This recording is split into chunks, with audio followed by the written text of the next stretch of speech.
bisa berbagi, bisa bersilaturahim, bisa memberikan sesuatu yang terlebih untuk anak diri kita.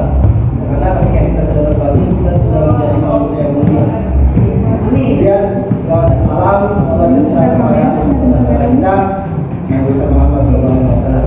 Bapak Ibu yang berbahagia, hari ini saya ingin mendiseminasikan tentang budaya positif yang dapat kita implementasikan, kita aplikasikan di sekolah kita.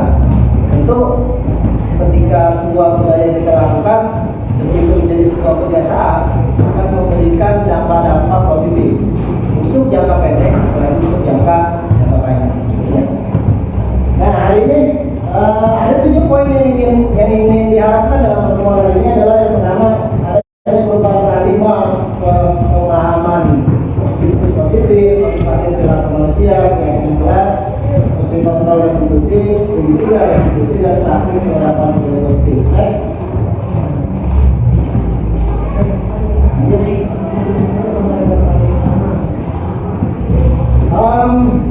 Bapak Ibu, ada 5 teori kontrol ketika kita melakukan proses restitusi. Yang pertama adalah kita sebagai orang yang membuat rasa bersalah. Yang kedua, kita sebagai penghukum. Yang ketiga, kita sebagai teman. Yang keempat, kita sebagai pemantau. Dan yang kelima adalah kita sebagai manajer. Dari kelima teori kontrol tersebut tentunya punya kelebihan dan kekurangan. Yang mana yang paling ideal kita lihat satu. Ketika seseorang berposisi sebagai penghukum, kita akan berusaha bahwa kita tuh bisa memberikan efek jerak. Kita bisa membuat anak tuh di bawah kita. Kita membuat anak tuh down, membuat anak tuh merasa bahwa apa yang mereka lakukan tuh benar-benar salah. Nah, dan ada ciri kalimat yang mewakili bahwa kita tuh sebagai seorang penghukum. Misalkan, Afwan, kamu lakukan ya, kalau enggak awas ya. Ini contoh. Ini contoh bahwa kita tuh sudah mengancam, sudah memberikan sesuatu yang bisa menghukum mereka. Gitu ya. Secara budaya positif, dulu tuh kita menganggap itu benar. Tapi ternyata selama yang kita lakukan ini salah. Ya, makanya harus ada perubahan.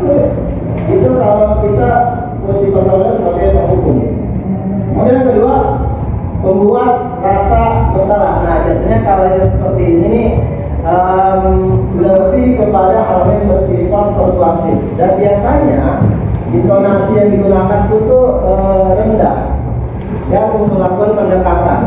Karena ini mencoba untuk mengarahkan anak-anak agar mereka merasa mereka itu bersalah. Gitu. Sebagai contoh, suatu hari Afan tidak mengerjakan PR. Kemudian Afan saya hampiri, kemudian saya sampaikan, Afan, hari ini itu kecewa loh sama kamu. Hari ini kecewa loh sama kamu. Nah, dengan kita mengatakan kita kecewa, maka ada stimulus di hati Afan. Ternyata itu cuma jawaban beramal. Ya. Tapi itu salah. Nah, itu positif kontrol kalau kita sebagai pembuat rasa bersalah. Gitu ya. Kemudian yang ketiga, itu positif kontrol sebagai teman.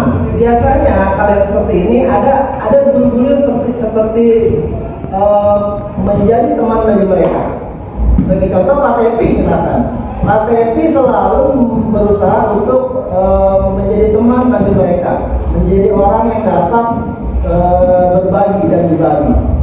Sebagai contoh ada kalimat seperti ini. Ketika anak-anak sedang ramai di kelas, kemudian Pak Tepi ngomong, ayolah kalian masa begini terus sih, bantu bapak dong. Artinya lebih kepada posisi kita sebagai teman mereka, gitu ya, berikan bahasa-bahasa yang memberikan seperti itu. Kemudian ada lagi, emang kamu lupa kalau selama ini bapak udah bantu kalian, gitu. Jadi ini balasan kalian, gitu ya. Nah, dari situ mereka akan sadar apa yang mereka lakukan itu tidak tepat. Yang keempat adalah posisi kontrol sebagai pemantau. Nah, kalau memantau ini berdasarkan pada peraturan dan konsekuensi ketika seorang siswa melakukan sebuah pelanggaran, maka kita tanya nih, peraturannya apa di sini? Kemudian kalau kamu sudah melanggar peraturan, kira-kira konsekuensinya apa? Kita mengarahkan mereka untuk berpikir. Dan yang terakhir, nah ini posisi yang menurut saya paling ideal. Mengapa? Karena yang pertama, kalau posisi manajer itu kita berusaha untuk menanamkan kepada mereka bahwa yang mereka lakukan itu tidak tepat. Tidak tepat. Jadi bukan salah, tapi tidak tepat. Ya, kemudian yang kedua, mempersilahkan murid bertanggung jawab. Ini mengarahkan kepada mereka untuk bertanggung jawab. Kemudian mendukung murid agar menemukan solusi. Karena restitusi adalah mengembalikan, memperbaiki apa yang tidak tepat, memperbaiki apa yang salah menjadi benar, menjadi lebih baik. Itu restitusi. Nah, makanya posisi control manager ini yang paling ideal. Contohnya hari itu apa tidak mengerjakan tugas. Nah, kalau kita posisi sebagai manajer, maka yang kita lakukan atau yang kita katakan bukan apa kamu tidak mengerjakan PR, kamu nggak tahu ada PR, bukan, dan seperti itu. Tapi kita sampaikan kepada Advan, misalkan seperti ini, Advan, kita punya keyakinan, kan kita sudah sepakat bahwa ketika tugas sudah diberikan harus dikerjakan. Advan lupa. Nah, setelah ada dialog seperti itu, Advan itu akan menjawab. Baik Pak, nanti saya akan melakukan perbaikan. Nah, kira-kira apa yang bisa kamu lakukan untuk memperbaiki kesalahan kamu hari ini? Atau menjawab, baik Pak, nanti saya akan menanyakan teman. Kira-kira untuk tugas ini seperti apa, dan nanti akan saya kerjakan. Nah, itu salah satu studi. Itu salah satu contoh penanganan teori kontrol sebagai manajer, gitu ya. Oke, yang berikutnya next. Nah, ini dahulu tuh kita kalau menemukan anak yang bersalah, itu pasti langsung kita hakimi dia, langsung kita judge dia. Misalkan Ilham suatu hari bercanda dengan temannya di kelas, kemudian dia lemparkan penghapus ke wajah temannya itu. Pasti sebelum kita memahami tentang restitusi, pasti kita langsung menyalahkan, langsung menghakimi dia. Tapi dalam segitiga restitusi ada tiga tahap. Yang pertama adalah menstabilkan identitas. Jadi kita mencoba untuk membuat mereka stabil dahulu. Artinya, sebagai contoh, ada ungkapan seperti ini. Ibu juga pernah, atau bapak juga pernah bersalah. Itu namanya kita membuat mereka stabil. Artinya tidak langsung menyalahkan. Ya, itu namanya menstabilkan identitas. Kemudian yang kedua adalah validasi kebutuhan, membenarkan. Makanya kita heran, kan di restitusi itu ada membenarkan. Sebagai contoh, yang tadi kita berusaha untuk membenarkan apa yang mereka lakukan. Tentunya dengan alasan-alasan. Sebagai contoh, kamu boleh saja melakukan itu, tapi kamu harus bisa bertanggung jawabkan. Itu namanya memvalidasi. Dan yang ketiga adalah menanyakan keyakinan. Kamu yakin apa yang telah kamu lakukan. Jadi menanyakan kepada mereka keyakinan yang mereka lakukan. Itulah ketiga tanpa segitiga restitusi. Lanjut.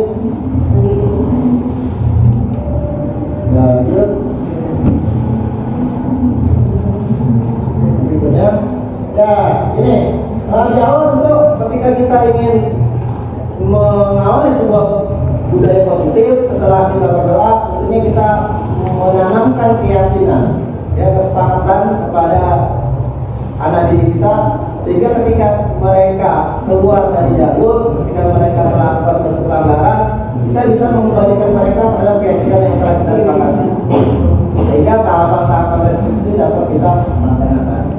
Yang berikutnya,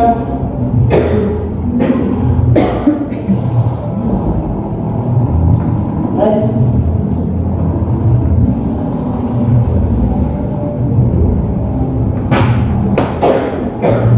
Oke, yang berikut adalah ketika kita sudah membuat kesepakatan, membuat keyakinan keras, kita bisa melakukan contoh budaya positif juga dengan pelaksanaan asesmen awal. Itu asesmen diagnostik untuk mengetahui sejauh mana pengalaman mereka terhadap apa yang akan kita sampaikan. Berikutnya, ya, yang itu adalah budaya positif tentang pembelajaran berdiferensiasi, pembelajaran yang menyesuaikan dengan kebutuhan, pembelajaran yang menyesuaikan dengan keinginan. Ya, kita harus bisa menyesuaikan apa yang kita mau pelajari dengan kebutuhan zaman, dengan kebutuhan siswa. Artinya pembelajaran itu harus berpihak kepada murid. Nah, contohnya ini, ketika pembelajaran guru A, dia memberikan sebuah pembelajaran berdiferensiasi. Ya. Berikutnya, lanjut.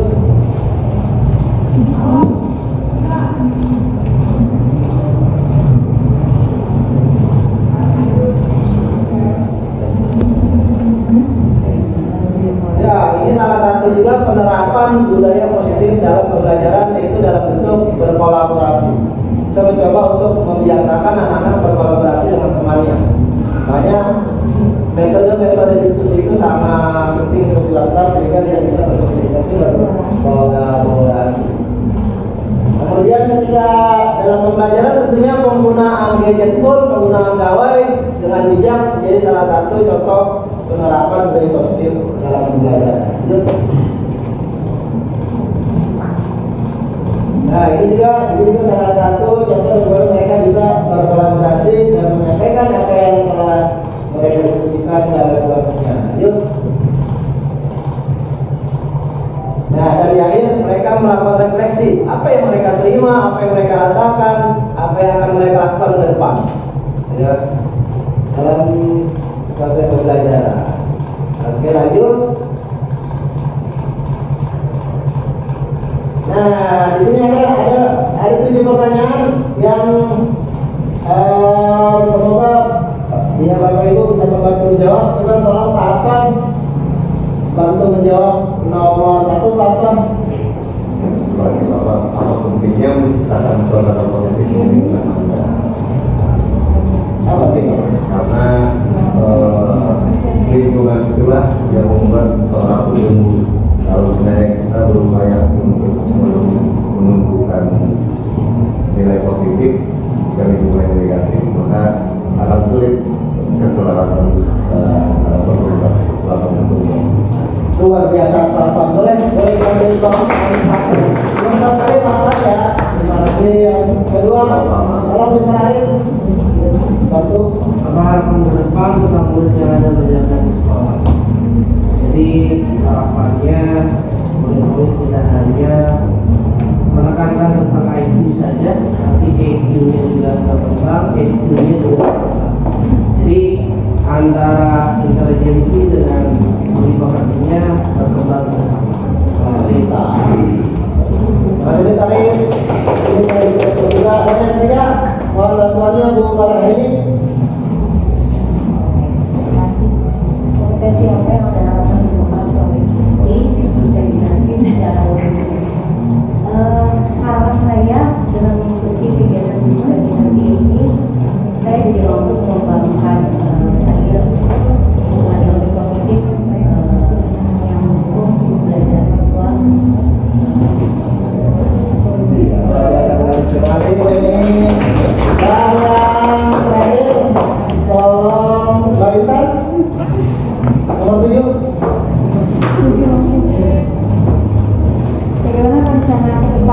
untuk diseminasi secara daring ini diharapkan dapat diterapkan dalam budaya positif ini dalam mengajar hari-hari kepada anak-anak. Baiklah, Bapak Ibu, di grup sudah dikirimkan link refleksi. Mohon maaf refleksinya. Nah, sekian untuk hari ini. Satu hal bahwa yang harus kita camkan adalah budaya positif ini harus kita biasakan. Ketika kita sudah membiasakan hal yang baik, tentu hasilnya pun akan baik. Terima kasih untuk kali ini. Kita berdoa semoga selalu bisa mengedepankan budaya positif dimanapun kita berada. Satu pesan dari saya adalah jangan rendahkan dirimu untuk memperoleh sesuatu, tapi rendahkan hatimu untuk memberikan sesuatu. Ini terima kasih segala perhatiannya. Assalamualaikum warahmatullahi wabarakatuh. Salam damai sejahtera, Om Swastiastu, Namo Buddhaya, salam kebajikan lain. Mas, ini juga doa di kesempatan ini. Puji dan syukur, marilah sama-sama kita panjatkan kehadiran Allah Subhanahu wa Ta'ala yang pada kesempatan kali ini telah memberikan kita nikmat sehat selalu sehingga bisa melaksanakan kegiatan diseminasi. Selamat salam, tidak lupa mari sama-sama kita lakukan ke junjungan Nabi besar Muhammad SAW beserta para sahabat.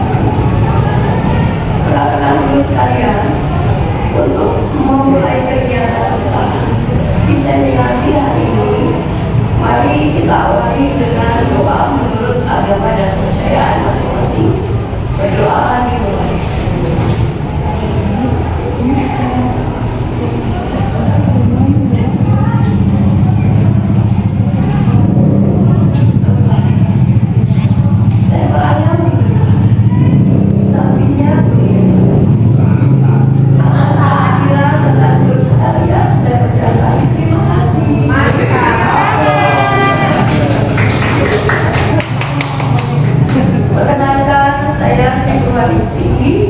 Akan melaksanakan diseminasi budaya positif untuk pemenuhan tugas LMS modul 1/4 pada kegiatan grup penggerak, di mana saya berposisi sebagai CPP Angkatan 6 yang berasal dari SMA Negeri 8 Kota Tangerang Selatan. Bapak Ibu sekalian, saya akan mengajak rileks sebentar kepada rekan-rekan semua. Untuk itu, saya akan memberikan alunan musik supaya kita semuanya bisa sejenak menyegarkan pikiran dan otak kita.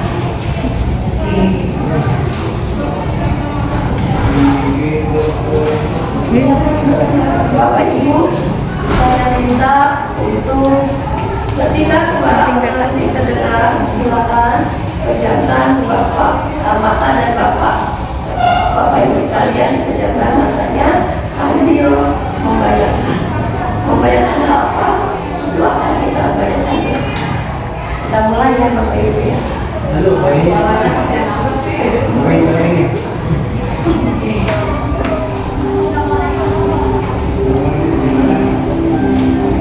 Silakan Bapak Ibu rilekskan pikiran, silakan pejamkan matanya.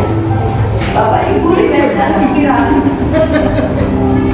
Dan bayangkanlah Bapak Ibu sedang berada di dalam kelas ilmiah,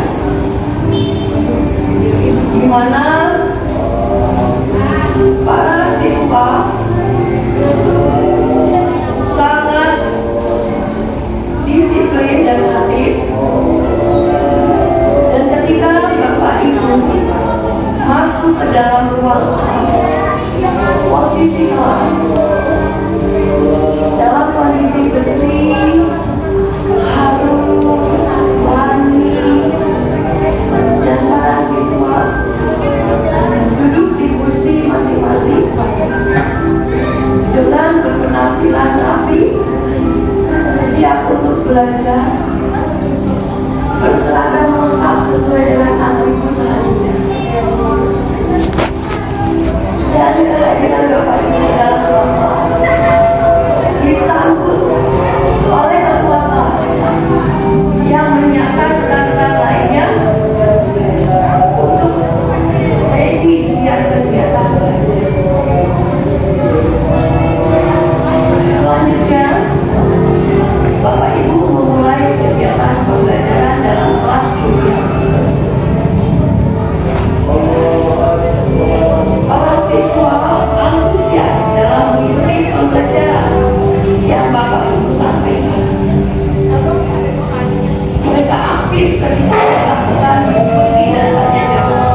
Waalaikumsalam warahmatullahi wabarakatuh. Setelah saya tadi mendengarkan musik yang dikoordinasikan oleh Bu Sri, saya merasa excited itu merasa ingin apa namanya, boleh katakan gembira ketika berada di kelas ujian. Iya, terima kasih Pak. Iya, karena saya sangat excited Bu. Luar biasa kita berikan kelas. Excited. Oke, terima kasih Pak. Satu lagi saya minta pendapat dari Ibu Nay, itu silakan. Terima kasih waktunya Bu Sri. Saya merasakan ini kalau dengar musik ya, ingatnya ke waktu di Negeri 165, Menara 165 gitu ya. Kalau secara ini saya merasakan karena di sini kita disuruh apa namanya memejamkan mata, kemudian merasakan bagaimana kondisi kelas yang sangat disiplin, kemudian mengikuti pelajaran dengan baik, lalu sampai terakhir dengan apa namanya membersihkan keuangan tiket. Saya merasa terharu, ya. Alangkah apa ya, harapan kita kan memang pengen seperti itu ya Bu Sri ya.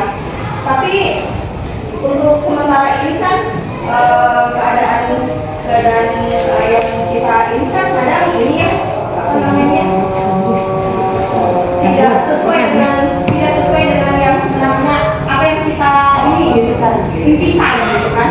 Tapi mudah-mudahan dengan ini berjalannya dengan waktu, insya Allah itu akan tercapai harapan yang tadi diberikan oleh Baik, berikutnya adalah saya akan membacakan tujuan pembelajaran dari kegiatan disiplinasi kita. Dari kegiatan tadi itu adalah kegiatan mindfulness yang sebelumnya itu tadi mendengarkan musik, kemudian untuk refreshing otak terlebih dahulu, merelaksasikan supaya kita bisa sama-sama membayangkan bisa di suatu tempat, bisa di kelas impian, bisa kepada siswa impian kita, di mana di situ kita akan memiliki target. Seperti itu yang akan kita laksanakan untuk mewujudkan suatu kelas impian kita, kemudian untuk mewujudkan orang peserta didik impian kita. Insya Allah kita akan bisa sukses secara bersama-sama, secara tim, ya, Bapak Ibu sekalian. Nah, untuk tujuan pembelajaran pada kegiatan STEM kali ini adalah yang pertama, peserta memahami perubahan paradigma belajar, kemudian disiplin positif, motivasi perilaku manusia, keyakinan bahwa posisi kontrol restitusi, seni tidak restitusi, dan praktik penerapan budaya positif. Untuk skenario pembelajarannya, di sini ada beberapa poin. Yang pertama dari doa, penyambutan dan lain-lain. Kemudian penyampaian tujuan pembelajaran, kemudian ini skenario pembelajaran, dan nanti ada kesepakatan belajar yang Bapak kita gulirkan skenario pembelajaran. Kemudian ada mulai dari diri, kemudian nanti ada aktivitas pertama perubahan paradigma belajar, lalu dilanjut disiplin positif, motivasi perilaku manusia, dan dilanjut keyakinan kelas sampai dengan ice breaking. Nah, ini akan disampaikan oleh saya.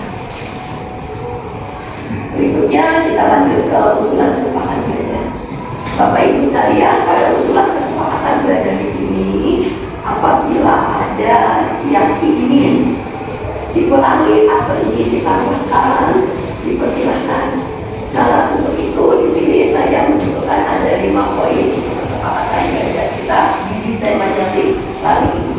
Yang pertama adalah hadir tepat waktu. Apakah Bapak Ibu sekalian bisa menyepakati ini? Ya. Untuk yang kedua bagaimana?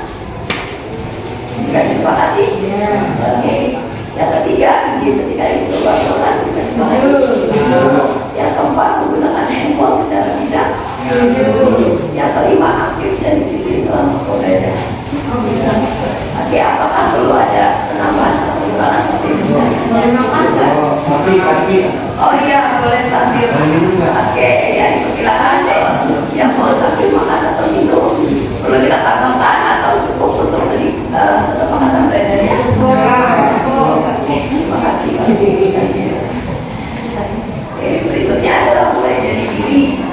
Nah di sini ada empat pertanyaan yang saya berikan kepada rekan sekalian. Nah saya minta rekan sekalian menjawab dan memberikan pendapatnya melalui link yang akan saya share di grup Delta. Atau langsung saja dipersilakan untuk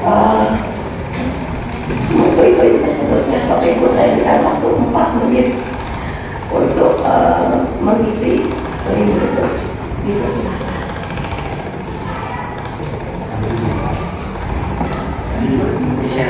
Mas Arief bisa tahu saya mendengar nanti bisa dilihat setelah kegiatan sesi.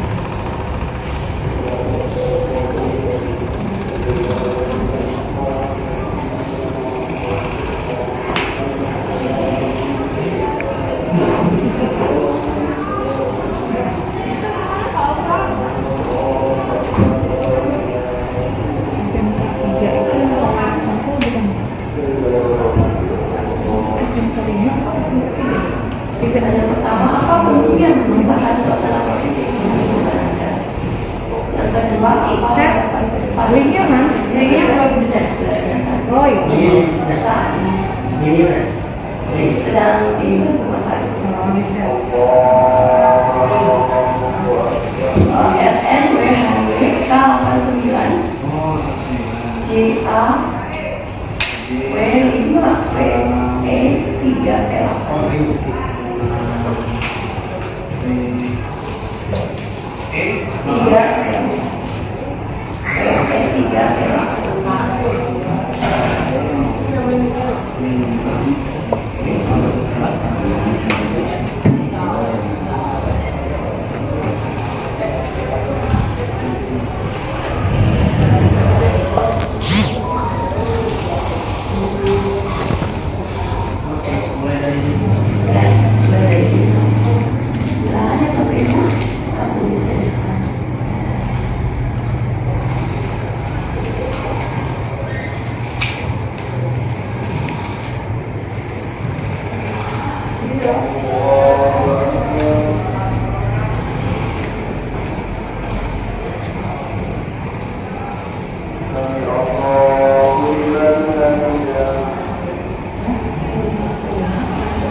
Itu tuh sekalian kenaikan.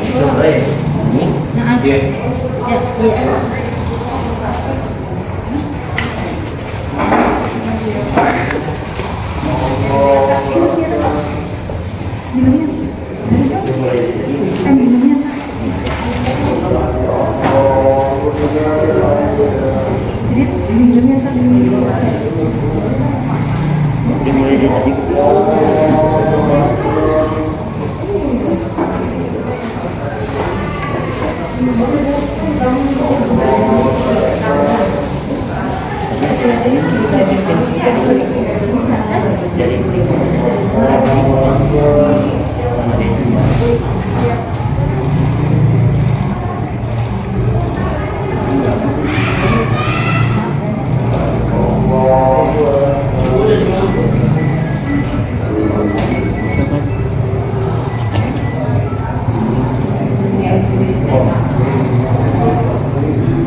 Ini lagi udah kasih. Yang pertama tadi udah ya itu selesai. Terima kasih untuk atensinya. Kita lanjutkan untuk aktivitas yang pertama, yaitu perubahan paradigma belajar. Bapak Ibu sekalian, didasari dari filosofi Ki Hajar Dewantara yang biasa kita singkat dengan KHD. Di sini ada 5 poin yang harus digarisbawahi. Poin yang pertama adalah pendidikan yang menuntun. Artinya, anak diberi keleluasaan, namun pendidik sebagai pamong dalam memberi tuntunan dan arahan agar anak tidak kehilangan arah dan membahayakan dirinya. Nah, coba saya minta pendapat berkenaan dengan poin yang pertama. Bapak, pendidikan yang menuntun itu yang seperti apa? Monggo, dipersilakan. Baik, terima kasih Gusti. Kalau saya daripada satu ini, jadi pendidikan yang diawali dengan contoh sehingga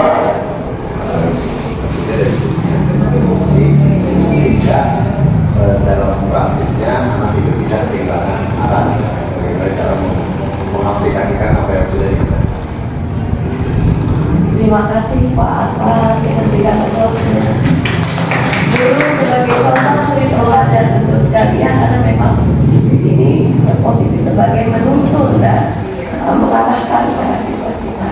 Kemudian poin kedua, menuntut sesuai kodrat keadaan. Nah, di sini maksud kodrat keadaan itu terdiri dari kodrat alam dan kodrat zaman. Menuntut sesuai lingkungan berkembang anak dan zamannya. Saya silakan Pak Amal untuk memberikan pendapatnya untuk poin yang kedua. Ya, siap. Berkaitan dengan kodrat zaman, kita sebagai guru dan pendidik harus masuk ke dalam zaman mereka. Jangan sampai kita ketinggalan zaman. Artinya kita berusaha untuk menuntun mereka sesuaikan dengan zaman mereka. Sebagai contoh, ketika mereka sudah mengenal gadget, kita pun jangan sampai tidak mengenal gadget. Ketika mereka sudah peka terhadap teknologi, kita pun jangan sampai kalah dengan teknologi. Artinya kita harus berada selalu di depan mereka. Ya, jangan sampai kita tidak. Terima kasih Pak Amal untuk pendapatnya. Jadi, itu sekalian. Dimana di sini kita sebagai guru jangan sampai ketinggalan istilahnya ya dengan perkembangan zaman dibandingkan dengan para peserta. Betul sekali. Kemudian poin yang ketiga, anak yang dilahirkan di rumah selain atas yang sudah ditulis itu, tapi semua tulis dosen itu suram. Pendidikan yang berarti gimana Pak? Ya, saya silakan Bu Ani bisa memberikan pendapatnya.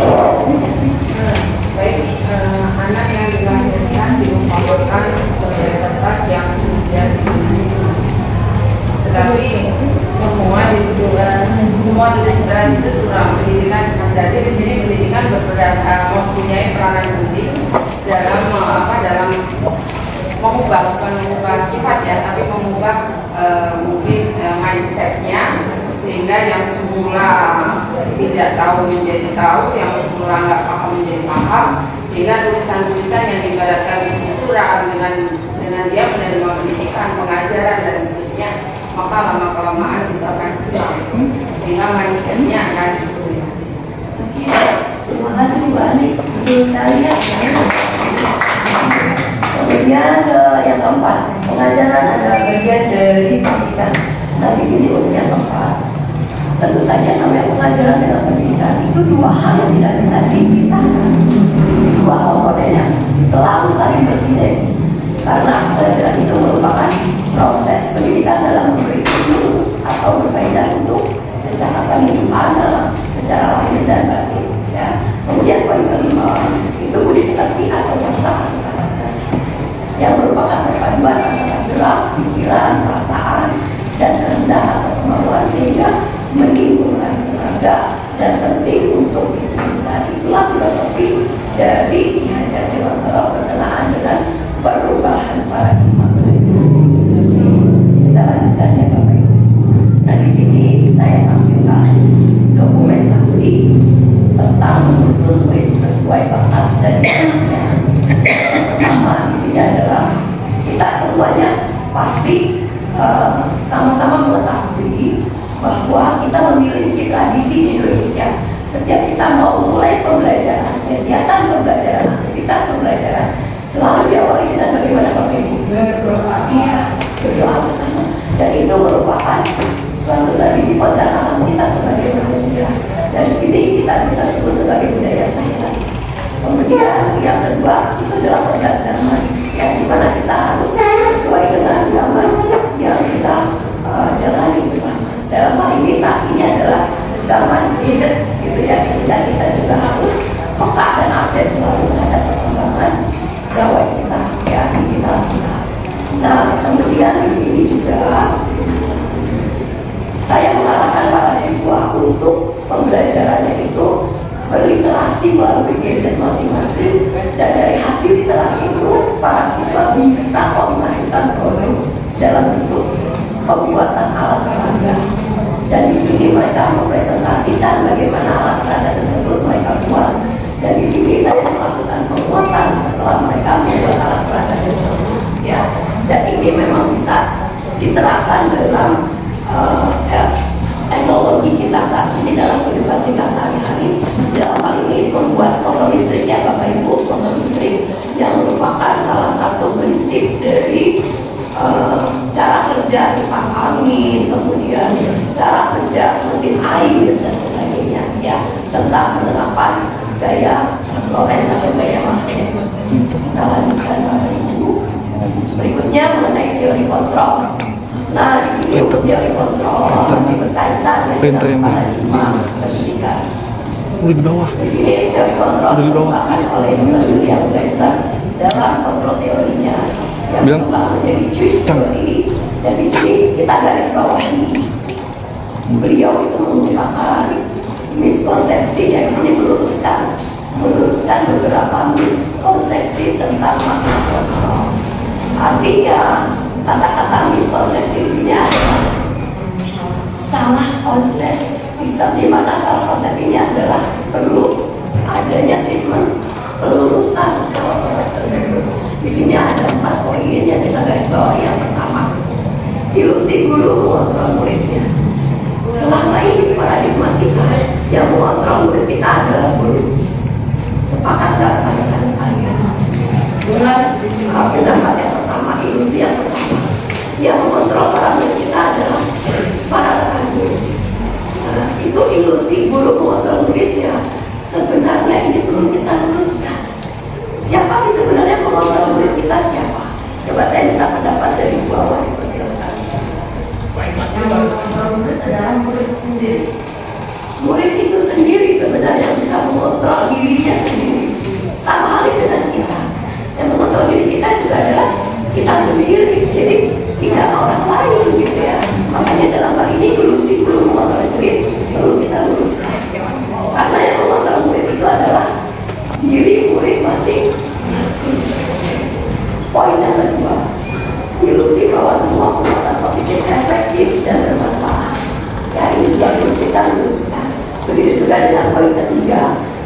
bukti bahwa kritik dan membuat orang merasa bersalah dapat menguatkan karakter. Padahal itu tidak yang seperti itu kejadian yang realitasnya.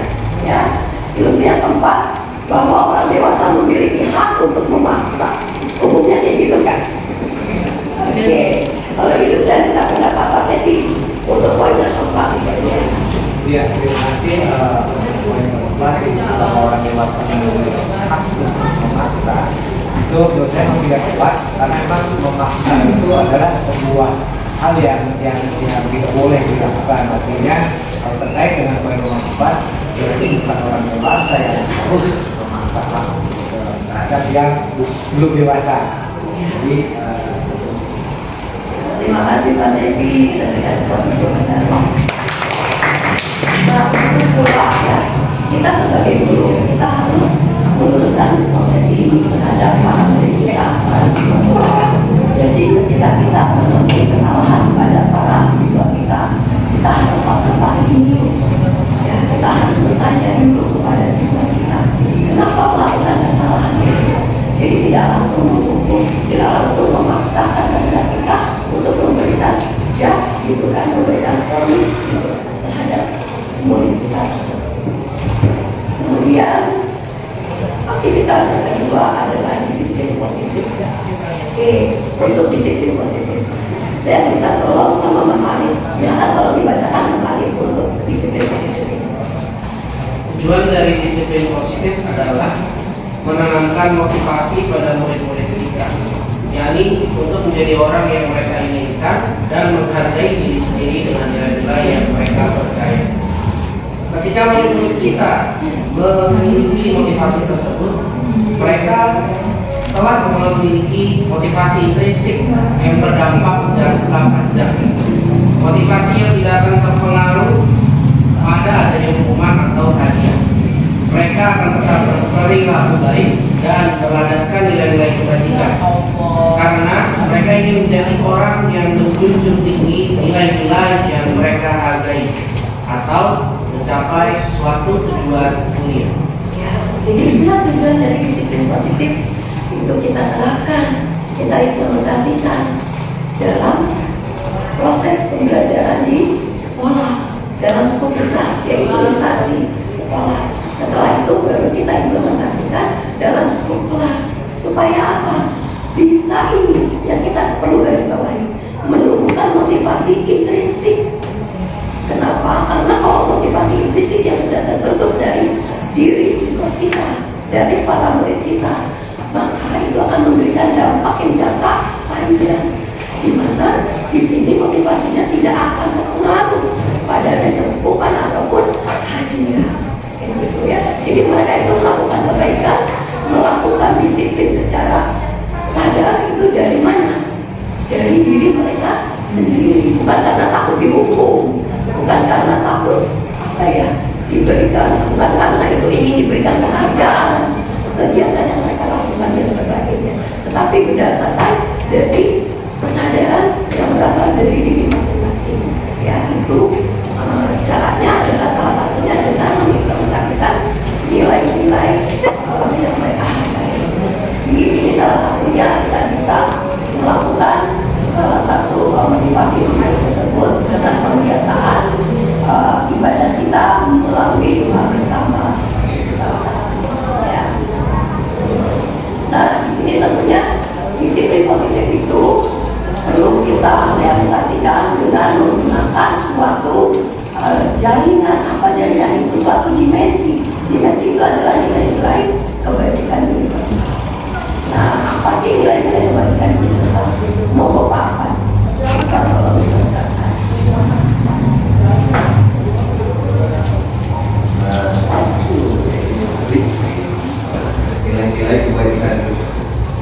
Nilai-nilai kebajikan adalah sifat-sifat positif manusia yang merupakan tujuan mulia yang ingin dicapai secara individu. Ya, terima kasih Pak Afan.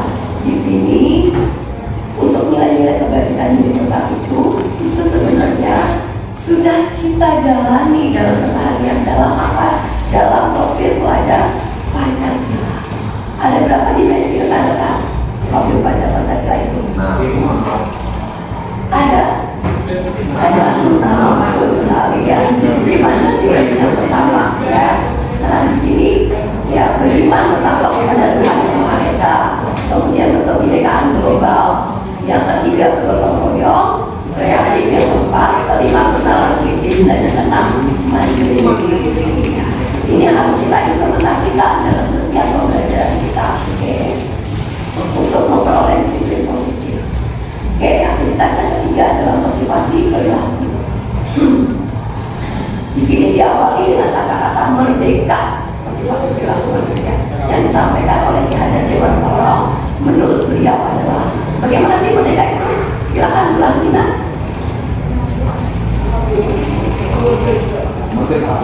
Bagaimana merdeka menurut Ki Hajar Dewantara? Menurut Ki Hajar Dewantara, merdeka itu artinya tidak hanya terlepas dari perintah, akan tetapi juga cocok buat memerintah diri sendiri. Oke, terima kasih. Ya, jadi tentunya di sini kata-kata merdeka saat ini adalah kita bisa implementasikan ke depannya adalah IKM, kurikulum merdeka. Nah, namun kata-kata merdeka ini artinya apa? Tidak hanya terlepas dari perintah, tetapi juga cakap buat pemerintah diri sendiri. Jadi kita yang akan menentukan kata-kata merdeka itu bermakna nggak bagi diri kita. Kita yang bisa membentuk diri kita. Setelah itu kita juga bisa membentuk para peserta didik kita. Dengan kata-kata merdeka di sini bukan berarti lepas, tidak ada paduannya, tidak ada patokannya. Ya, tetap ada paduan peraturannya seperti itu ya. Merdeka belajar. Ya. Oke, dari sini ada teori motivasi perilaku manusia. Menurut dia dosen ada 3 macam. Yang pertama itu motivasi eksternal, kemudian ada motivasi internal. Nah, motivasi yang pertama itu adalah untuk menghindari ketidaknyamanan atau hukuman. Nah, untuk menghindari ketidaknyamanan atau hukuman, berarti ini motivasi ini berasalnya adalah kategorinya masuk ke dalam motivasi eksternal. Kenapa? Karena apa yang akan terjadi apabila saya tidak melakukannya itu tujuannya apa? Untuk menghindari ketidaknyamanan atau hukuman. Contohnya, siswa datang terlambat ke sekolah. Nah, terlambatnya itu dalam durasi 10 menit. Nah, di sini motivasi yang berasal dari diri siswa itu, ya, dia takut, aduh nanti saya ini begitu sampai di sekolah pasti saya kena hukuman. Gitu.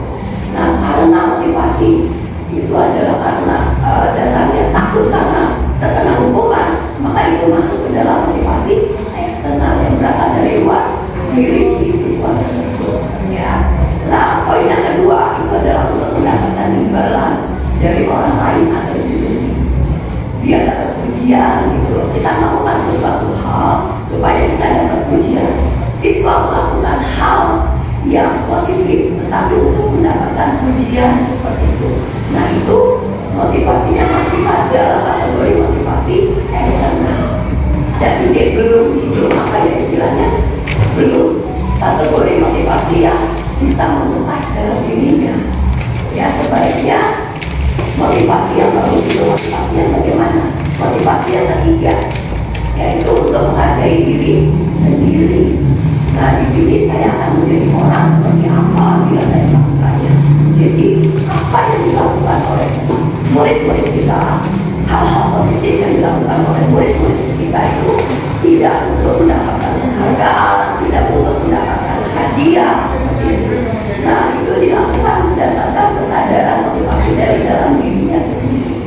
Mereka ingin berprestasi secara akademik, mereka ingin juara kelas, itu karena ya mereka ingin maju untuk kemajuan diri sendiri seperti itu. Nah, itu masuk ke dalam kategori motivasi internal. Dan di sini lagu juga disiplin positif seperti itu ya, rekan-rekan sekalian, teori motivasi. Nah, di sini ada 3 kasus untuk teori motivasi. Kasus yang pertama, saya minta bacakan kolom kepada Ibu Eta, dipersilakan. Kasus yang pertama, sebagai seorang guru, saat Anda hadir mengajar di kelas tepat waktu, motivasi apakah yang mendasari tindakan Anda? Oke, langsung aja segera dijawab. Menurut Bu Teta, motivasi Ibu Teta pembelajaran di kelasnya di tepat waktu. Motivasi saya sih agar pembelajarannya dapat tercapai semuanya ya, yang sudah dirangkai dalam rencana pembelajaran saya. Oke, terima kasih Bu Jeta. Kita berikan satu lagi. Saya minta pendapatnya dari Pak Didit untuk kasus yang pertama. Ya. Ya, untuk kasus yang pertama, guru ini memang harusnya hadir pada waktu. Satu, untuk memantau kehadiran kelas. Dua, sebagai contoh bagi anak-anak. Jadi guru nggak boleh telat juga, supaya anak-anak bisa disiplin. Kemudian yang ketiga, benar seperti Bu Teta, bahwa dengan tepat waktu berarti untuk mencapai indikator yang kita inginkan itu bisa lebih tepat, lebih ya. Dilanjut untuk kasus yang kedua Pak Didit. Oh, dibaca dua. Kan harusnya yang kedua. Oh, yang kedua. Ini yang pertama. Dilanjut, dipersilakan. Yang kedua, Dian kurang menguasai pelajaran matematika. Pada saat pelajaran berlangsung, Dian lebih banyak diam atau menggambar di buku pelajarannya. Pada saat Pak Eko menanyakan pertanyaan, Dian gugup, tak sengaja menjatuhkan tasnya dari kursi dan tiba-tiba gagap saat berupaya menjawab. Seluruh kelas tertawa melihat gagasnya Dian. Pak Eko membiarkan Dian ditertawakan. Dian malu luar biasa. Pak Eko meminta Dian maju ke depan kelas sambil menunjukkan hidungnya. Oh, menunjuk hidungnya ya. Karena tidak bisa menjawab pertanyaan, kelas makin gaduh dan anak-anak tertawa melihat Dian di depan kelas memegang ujung hidungnya. Bagaimana pendapat Anda tentang kasus ini? Menurut saya, di situ kan saat dia gugup terus nggak sengaja jatuhin tasnya dari kursi, itu kan anak-anak pada menertawakan, sedangkan Pak Eko hanya membiarkan Dian ditertawakan. Harusnya nggak seperti itu. Harusnya Pak Eko bisa menangani kelasnya. Gimana caranya supaya teman-temannya itu dapat menghargai si Dian yang sudah mau untuk maju. Ya, harusnya diberi penghargaan atau apresiasi, bukannya malah ditertawakan. Terima kasih Pak Didit. Iya. Betul sekali apa yang disampaikan tadi di sini ya. Berikutnya adalah di sini ada perbedaan atau identitas yang akan diberikan dari hukuman, konsekuensi dan restitusi. Jadi di sini akan ada materi tentang hukuman, konsekuensi, restitusi. Nah di sini untuk hukuman itu umumnya di sini ada kategorinya adalah identitas bakal. Maksudnya apa? Artinya umumnya kalau kita dulu itu memberikan hukuman kepada siswa, nanti akan berimbas akan bagaimana identitasnya adalah kegagalan bukan imbasnya. Kenapa? Karena kita memberikan hukuman kepada para siswa, di mana hukuman ini imbasnya, efeknya ya itu apa saja. Yang pertama, sesuatu itu yang menyakitkan itu harus terjadi. Contohnya kasusnya kedua tadi, harusnya sebagai seorang guru itu justru memberikan apresiasi kepada siswa yang mau maju ke depan, bukannya malah membiarkan siswa tersebut ditertawakan teman-temannya seperti itu. Kemudian untuk hukuman, tidak nyaman bagi murid atau anak untuk jangka waktu panjang. Pastinya kalau udah malu gimana perasaannya, ngebekas kan? Kalau udah ngebekas, efeknya ke anak terhadap gurunya bagaimana dia? Bagaimana efeknya? Silakan Pak Diki. Kalau sudah membekas, efeknya kepada anak-anak nanti si anaknya mentalnya down, kemudian motivasi untuk belajarnya turun, kemudian dalam bersosialisasi juga mereka pasti bakalan beda, bakalan malu. Iya, ya. Maka anak itu bisa jadi malah nggak suka pelajarannya gitu ya. Nah itu salah satu pemicunya. Ya, makanya di sini ada konsekuensi, di mana konsekuensi ini ya ini bisa membentuk identitas menjadi sukses. Apalagi ditambah dengan restitusi, karena konsekuensi ini adalah treatment sesuatu itu harus terjadi, sementara restitusi merupakan pilihan. Jadi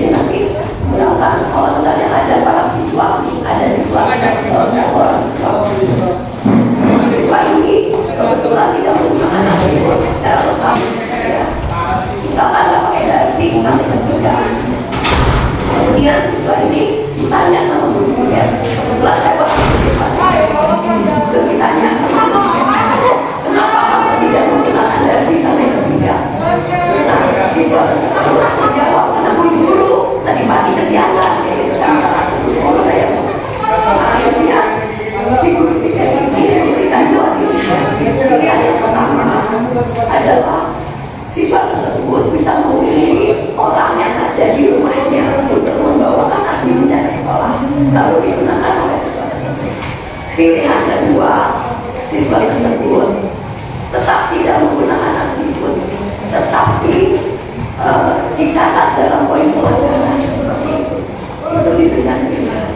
Nah, apabila siswa tersebut memilih pilihan yang pertama, berarti kita sebagai guru harus bisa menerima bahwa siswa tersebut ada usaha untuk memenuhi kelengkapan atribut sekolahnya, itu tetap kelengkapan atribut seragamnya, walaupun harus menunggu dia dari sama ibunya dari rumah sampai ke sekolah seperti itu ya. Kita apresiasi, kemudian tidak perlu kita berikan kita masukkan ke dalam catatan poin pelanggaran karena ada usaha tersebut tetap untuk menggunakan kelengkapan atribut seragamnya. Tapi kalau siswa tersebut memilih poin yang kedua, berarti ya di rumahnya tidak ada orang yang bisa mengantarkan atributnya itu ke sekolah sehingga tidak bisa menggunakan kelengkapannya. Nah, terpaksa masuk ke dalam catatan poin pelanggaran. Itu maksud dari restitusi. Nah, kemudian di sini untuk hukuman pun untuk perilaku tidak akan berjalan ya. Murid itu ya bila murid tidak takut, maka perilaku tidak akan berjalan. Bila murid tidak takut, ya murid tetap aja melakukan pelanggaran itu, gitu kan? Bisa aja kayak gitu ya kalau muridnya gimana, ngedablek atau tidak jerah, gitu dengan hukuman yang ada, gitu kan? Kemudian sistem juga tidak akan berjalan bila murid tidak takut, seperti itu, ya. Nah, untuk konsekuensinya penguatan hanya bertahan dalam jangka waktu pendek, tapi kalau restitusi itu masalah bisa terpecahkan. Murid juga belajar bertanggung jawab untuk perilakunya. Dia merasa bersalah, maksudnya sadar dengan kesalahannya, tidak menggunakan atribut seragam dengan lengkap, tetapi dia mau bertanggung jawab untuk memenuhi kesalahannya tersebut, gitu ya, untuk membayar kesalahannya tersebut. Gitu. Oke. Di sini untuk hukuman pun juga ada sisi negatifnya, yaitu ada mode paksaan. Sementara untuk konsekuensi di sini ya tidak akan ada mode paksaan sehingga yang bekerja adalah stimulus respon.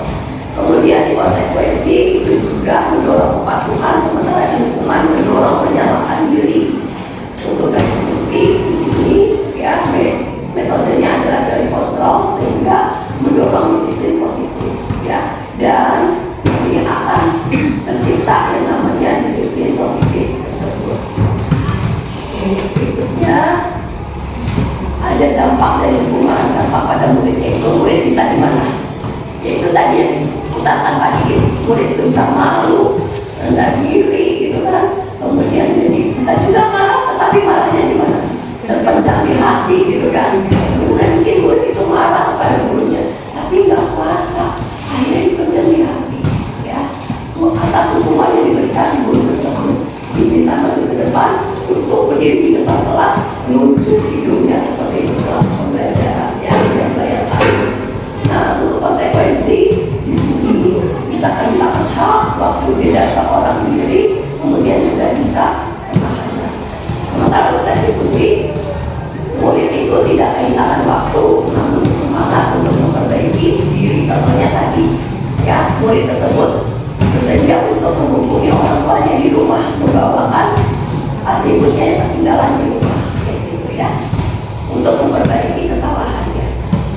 Nah, di sini apa sih restitusi? Nah, ini ya, apa itu restitusi? Restitusi itu bisa kita baca bersama di sini ya. Bisa tolong dibantu, silakan. Apa ini? Restitusi adalah proses menciptakan kondisi bagi murid untuk memperbaiki kesalahan mereka sehingga mereka bisa kembali pada kelompok mereka dengan karakter yang lebih kuat.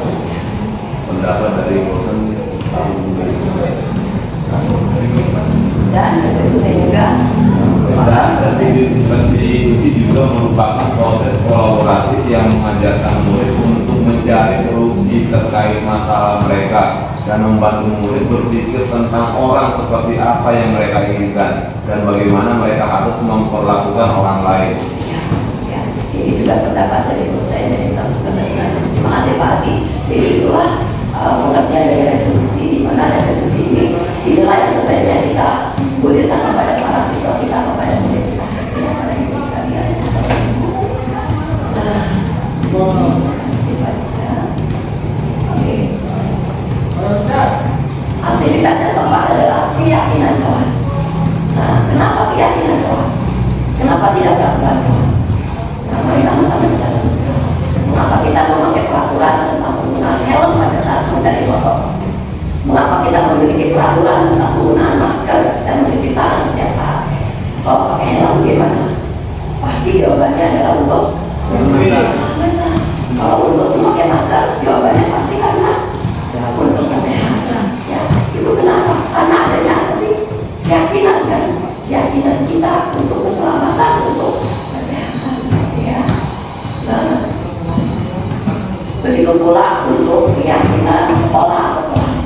Nah, di sini pembentukan keyakinan sekolah atau kelas pertama, keyakinan kelas itu bersifat lebih abstrak daripada peraturan.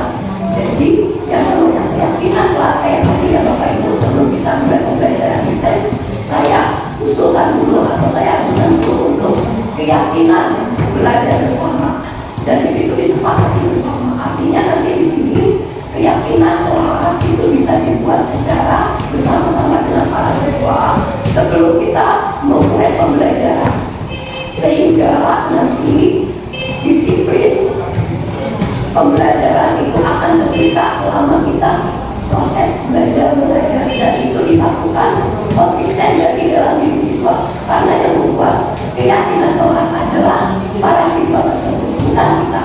Kita hanya memediasi, hanya mengarahkan untuk mereka sepakat atau tidak terhadap keyakinan kelas yang mereka buat bersama. Seperti itu ya Bapak Ibu ya. Dan tidak perlu terlalu banyak, dan ini salah satu dokumentasi ketika pembuatan keyakinan kelas di kelas 12 IPA 4 ya, mereka menuliskan sendiri poin-poin keyakinan kelas untuk belajar fisika bersama saya. Nah, di mana keyakinan kelas ini bisa direvisi Bapak Ibu sesuai dengan kebutuhan pada saat yang kita butuhkan, gitu ya, bisa direvisi. Kemudian, nah Bapak Ibu, punten, saya minta kita bersama-sama silakan diri dulu.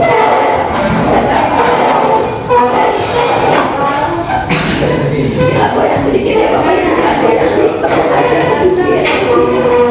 Ketika saya minta tepuk pagi, pakai sekali, tepuk siang, 2 kali, tepuk malam setengah aja. Kenapa? Nggak usah ada suara kalau malam itu identiknya dengan sunyi identiknya. Oke Ibu Bapak, tepuk pagi, siang, malam. Oke, masih ke bawah dulu, konsentrasi. Kita ulangi, tepuk siang, malam, pagi, siang, malam. Oke, malam. Ya, terima kasih. Berikutnya kita bernyanyi bersama, semua sudah konsentrasi. Pernah dengar lagu Tanjung Perak Bapak Ibu? Oke, silakan. Mungkin Ibu Rita bisa membantu. Ketika ambil ya,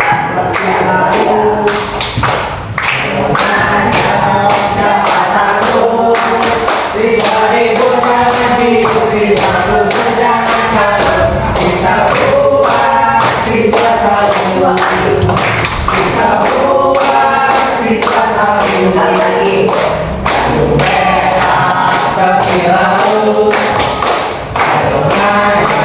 Siapa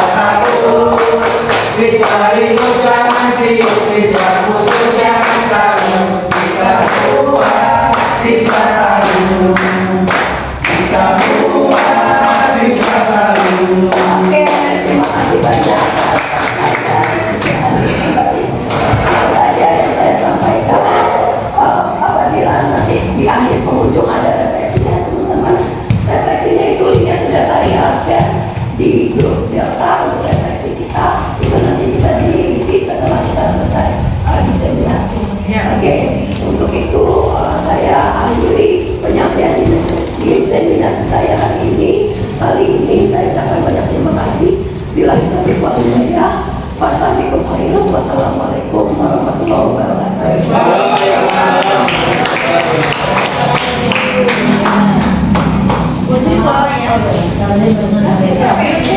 Lanjutkan Pak Mas juga. Ada nyanyi ya, ada nyanyi ya. Terlalu lama. Hah? Ini sengaja.